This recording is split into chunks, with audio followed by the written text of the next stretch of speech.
Hello Gemini, my name is Alison and you are with Healing Dove Tarot.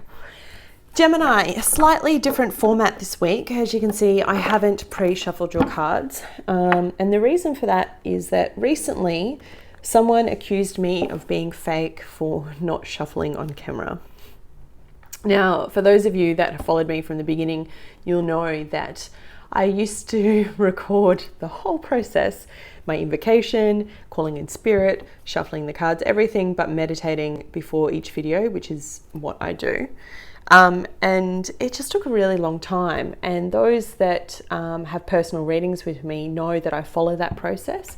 And some of them, you know, those personal readings go up to 2 hours long. And that's because, unlike other tarot readers, I don't shuffle the cards, cut the deck, and then choose from the top. I ask spirit for every single card. And I do that because I try and be as accurate as I can for a general reading. Now, this comment, which I've pinned on the Capricorn love reading from last week, weekly love reading, it really bothered me. And not because it was an attack at me, because I know my truth as a psychic intuitive. I know what I bring to the table. But more because it bothered me for what it made of the readers and the subscribers and the lovely souls that tune in to watch me every week. You know, when you put a seed of doubt like that, you question every single person that liked that video, that resonated with that video. You take into account and question their motives and the reason why they've come here, and that is to look for clarity and, you know, resurrection and hope. And I'm trying to create a community here where people feel safe and that they can talk about some of the biggest challenges they're having in their life anonymously without feeling like, you know, the messages they're getting aren't true and clear. So whilst I loathe giving credence to any kind of negative comment, and this will be the first and last time that I do, I will defend my community and my subscribers to the end, my beautiful loyal subscribers. So today I will record the whole process from beginning to end, from the invocation, the calling in spirit, and shuffling all of the cards. And if you find that this is too long of a process for you, do me a favor, go log on to that Capricorn video. You'll see it's pinned at the top, and leave your thoughts. If you actually prefer seeing the whole process, then also go and thank the person that left that comment. I will be doing a poll shortly after I post these videos, and you can let me know your thoughts there. All right, Gemini, let's have a look at the love energies and get straight into it. Universe and angels, messages and guides, my higher self, I call upon you now to give me a clear and accurate reading for the sign of Gemini in love from the 10th of December to the 16th of December. Spirit, please be with me now and give me the messages. Tell me what they need to hear, not what they want to hear. I call upon Archangel Michael for strength. I call upon Archangel Raphael for healing. And Eddie, the white dove, my spirit guide. Thank you. That's a lot. All right. 1, 2. Looks so good. You have got to be kidding me. Wow. Okay, so far you have 3 aces, just so we're clear. Wow. Okay, what an incredible reading, Gemini. All right. So 3 aces and 3 sevens. Wow, 777. Seven's a big number for you. At the bottom of the deck, you have the 7 of Pentacles. Now, Gemini, if I remember correctly, I talked about endings and new beginnings. You know, you've had quite an interesting year, but really the last few weeks and months have been talking about opening up your heart, you know, your inner strength, really manifesting all that you desire. And Gemini, 7's a really interesting energy because they're not quite the 8 when it comes to something karmic. They're not quite the 9 of almost reaching the end of the cycle. It's still just shy of being a 10. But what's really interesting, I think your last week's reading was endings and new beginnings. It's literally, you have that same kind of energy with you now. You have the 7 of Pentacles, which speaks about needing patience when it comes to love. You have at the very heart of your reading the 7 of Wands. So this is more of that warrior spirit energy of standing up for yourself, standing up for your truth, Gemini. And then you have the 7 of Swords. So 3 sevens, I have to call this straight away before I get into the week and break it down for you. And the reason why is because I see you patiently waiting for all that it is you desire, right? For all that it is you're manifesting. You're standing up for your truth. And the 7 of Swords, I was just speaking about this in one of the other readings. It often gets a bad rap, right? Because people, they feel like it's shady behavior, it's sneaky, someone's sneaking around. And look, it very well can be, but it depends on the other cards that are around it, right? I don't see that in this case. What I see for you, like I saw in, it was either the Aries or the Taurus reading, is that you're leaving all this negativity behind, right? Maybe that's simply just your thoughts, Gemini. Maybe it's your negative thoughts that you're leaving behind, and you're taking your 2 swords and you're making a run for it. Now, what's really cool is that what I see is that you're running to abundance, Gemini, okay? 7 of Pentacles. You're running into wanting to build a new foundation, wanting to draw a new in for yourself, and that's pretty cool. You know, at the heart of your reading, you have the 7 of Wands standing up for yourself, and I see that as a good energy.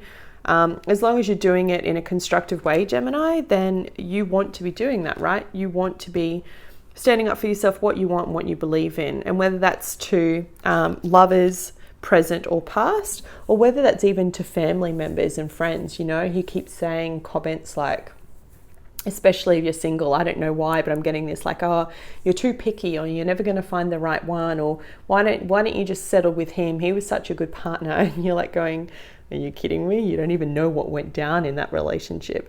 You know, Gemini, I feel like for you, only you know what's right for you. Even watching this tarot reading, I can tell you the energies that are around it, but I can't tell you what's right for you in your life path. What I can tell you is that you're having a resurrection, Gemini, and you've been going through this process for a while. You start off this week with the King of Pentacles coupled with the card of Death. Now, a Scorpio could be quite prevalent with you. You know, that could be your love interest, it could be someone from the past, but I feel like the King of Pentacles is actually, or an earth sign, so Capricorn, Taurus, Virgo. But I feel like this is your energy, Gemini. You're really focused on building up your wealth, on getting concrete. And you've got a gift from the heavens. Look at this, Ace of Pentacles. So it's like you've made the conscious decision to transform your intimate relationships, to stand up for yourself and say what it is that you really want, to not settle, because who wants to settle, to take on this energy of the King of Pentacles, this grounded energy, this shored energy. And the universe has gone, all right, I'm going to match that energy. Now, you saw me shuffle the cards. You saw how they fill out in one big lump. I mean, look at this. You have the Ace of Cups, the Ace of Swords, and the Ace of Pentacles. Like, Gemini, holy crap, 3 aces. That's beautiful. Look at all the opportunities you have to create a new beginning. Now, I said in last week's reading, if you haven't watched it, go watch it. I said endings and new beginnings. That was the title. This is your new beginning, right? This is your new beginning in emotions, right? In love. And it doesn't always have to mean a brand new lover or a new love's coming in. What it means is it could be a resurrection in how you give and receive love. It could be a resurrection in your emotions. Ace of Pentacles could be actually getting a nice little Christmas bonus. It could be a gift from somewhere. It's something that you're not going to see. And actually, it's really interesting because the planetary alignment with where Neptune is at the moment in your sign is actually going to help you with this. And then you have the Ace of Swords. So it's clarity. And this is more about what I was talking about, getting really clear on what it is that you want to bring in when it comes to your intimate relationships. Now, these two fill out together as a pair as you're coming into the weekend, right? So we're looking at the, what is that? 15th, 16th, 14th, 15th, 16th. Now, for me, I feel how I read this for you is getting the clarity about this new beginning, about what you want to have draw in. Remember, I said the 7 of Swords often gets a bad rap. Well, this is what's grounding it. And how did I explain it to you? I said it's like leaving all this shit behind, leaving behind the negativity and taking your 2 swords and making a run for it. And it's literally fallen like this. So it's like you've got the clarity now, Gemini. You know what it is that you want and what you're working towards. And for some of you, it may very well be that you've ended a relationship, you've ended a marriage. You might still be in a new marriage and you've decided to walk away. You might have decided to stay. But now you've got the clarity to leave all of that behind, right? Take the 2 swords, take your 2 swords of truth, and work towards this beautiful resurrection in love, this beautiful new beginning that you're manifesting in. And, you know, some of you could be remaining single and you're just going through this transformation and you're like, yep, I want new love, but I'm not quite ready for it yet. I know how I want that love to look. I know what the kind of person's going to be like. I know what I want to be like. And maybe it's you've come to the realization that you need to do some more work on yourself, Gemini, so that when this new love does come in, you're actually ready, right? When that energy comes in, you're presenting as the very best version of yourself you can be. And my goodness, credence to anyone who's doing that, because it is bloody hard, right? To actually go, you know what? If my perfect person was to turn up on the doorstep tomorrow, would I be ready? It's a really interesting question to ask yourself, because, you know, obviously I read for love all the time, and I do a lot of personal readings for love, and I speak to friends and family about love all the time, and, you know, people that are going through heartbreak and loss, and I'm like, what does your perfect person look like? Half the time they can't tell me. Half the time they can't tell me the qualities of what they want in a person. And I feel like, you know, how are we expected to attract that person in if we haven't done the inner work on who we are and what we're willing to give in order to attract that person, right? So it's kind of like, oh, I want my soulmate, the man of my dreams, when are they coming? And it's like, okay, well, you know, first of all, what does that person look like? And then secondly, are you ready to meet that person? Are they ready to meet you? Now, Gemini, you do have a couple here. I have the King of Pentacles and I have the Queen of Wands. Now, she is fierce, this Queen of Wands, okay? She's standing there in what I call the power pose, okay? This is actually a psychological thing. If you're ever at work, sitting down at your desk or whatever it is that you do, and you're feeling a bit low or someone's said something, stand up, put your hands on your hips and just take your calls or do whatever for the next 10 minutes. And it's a pose of empowerment, right? And you'll find your whole body nature changes. It's something they used to teach us in sales. But for her, this could be you, Gemini. This could be the energy you're taking on. Or for the men watching, it could be that you're dealing with a really fiery, passionate woman that's just lit you up and has made you kind of go, yeah, this is what I want to have in. Aries, Leo, Sagittarius. And I do have, as I said before, Taurus, Virgo, Capricorn. Now, this is quite an interesting pair because he's quite grounded. He could be older. It could be male or female, right? I'm just saying he because it's a king. Don't get caught up in gender. But it could be that this person you're attracted to, Gemini, has their shit together, right? They're a king. They've got money in the bank. They've you know, got a good job. They're stable. And they could have a rising fire sign. They could be really quite passionate, or it could be reversed. You could be taking on these energies. You could be like, yes, I'm focusing on myself. I'm building my wealth up. I'm getting my stuff together. I'm keeping my strength, right? And in doing that, I want to attract this kind of person. Now, for those that are in couples, I see you've got the card of death here of Scorpio, right? You know, transformation. So I really feel like you could be going through this transformation, this massive transformation when it comes to your relationship. And whether it's this week or next week, I think for you, it'll come up to the Cancer full moon on the 22nd, right? Depending on where you are in the world, go have a look at the astrology for that. But the reason why I say that is because as you leave this week, you've got the Three of Wands.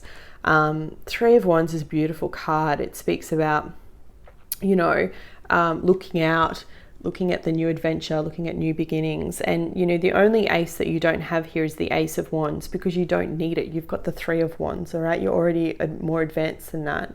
And for some of you, this is a new relationship that you've already begun and that you're starting to walk towards, like build the building blocks. And for others of you, it's just thinking about what it is that you want to hope and manifest in the new year before it starts. I feel like you're already in that kind of reflective, transformative energy, okay? And for those that are in couples, that's what I'm talking about. You could actually be planning with your partner about having a child, right? You could be saying, hey, let's plan to have a child, a boy or a girl. It's time. We've got money in the bank. Let's work towards it, defend what everyone else says about age, about coping abilities and whatever else. And if that message is for you, you know, it's no one else's decision but your own, not your parents, not their parents, not your friends. You make that choice when you're ready with your partner, okay? All right, Gemini. 3 aces. My goodness. If you wanted new opportunities, like you just can't. Yeah, wow. Incredible. It's just 3 beautiful opportunities after death. It's like incredible. I love it. And look, 3 of Wands as you go out. 33, master number. Beautiful. All right, additional guidance for Geminis, single Geminis in love from the 10th to the 16th of December. Please show me what they need to know. Thank you. heal. The Star. Could this reading get any better? Like, the readings all at the moment, all of them are so good. Additional guidance for couples, please show me. There it is. Thank you, Eddie. Time for a nap. Right. It's not what you think it means. Okay, heal. Number 17, major arcana of the Star in traditional tarot. Let me find for you the key meanings. All right. Forgive, offer, receive, serenity, hope, and inspiration. A peaceful healing energy surrounds you now. This is an ideal time to bring healing to your relationships and realize your hopes and dreams. This card could be presenting itself to ask you, isn't it time for forgiveness? Understand that no human can ever be perfect. By accepting this, you're in a position to forgive yourself and those with whom are involved. Forgive freely and without reservations, as blame and resentment are heavy weights to bear. By forgiving, you'll feel a weight lifted off your shoulders and become enveloped with deep serenity. You'll also give the gift of serenity to the other person. And it goes on to say, don't just offer forgiveness, also offer your love and thoughtful insight. Open, non-judgmental dialogues with others, sharing what you've learned and how you've grown. By doing so, you'll be encouraging others to practice forgiveness. With hope for the future, relationships can blossom. Beautiful. So it's really like that last kind of end of the chapter, Gemini, that I was saying there about standing in your truth, that ending that I keep saying, in this new beginning. I mean, look at it, Gemini, like new beginning in love, in creativity, in thought process, in wealth. It's just, you just have to do this last little bit. You're like, I'm done healing, Ali. I've had enough. Well, just hang in there, okay? Because it looks bloody beautiful. Okay, 24, time for a nap for couples. Okay, let me find it. Keywords: rest, rejuvenation, and renewal. See what I mean? It doesn't mean what you thought it said. All right. When it comes to matters of the heart, don't make any plans right now. If you're not partnered, it's good to take this time out to get to know yourself. Wow, Gemini, if that's not another meeting for singles, right, about healing. If you're involved with someone, relax and just be with your partner. This is going to be an uneventful moment in time. Don't force anything now. Allow things to flow naturally, and a beautiful renewal will take place all by itself. There you go, Gemini. That was your reading. I hope you found it helpful. It was certainly a pleasure doing it for you. If you did, please hit the like button. It helps the channel more than you know. Take care.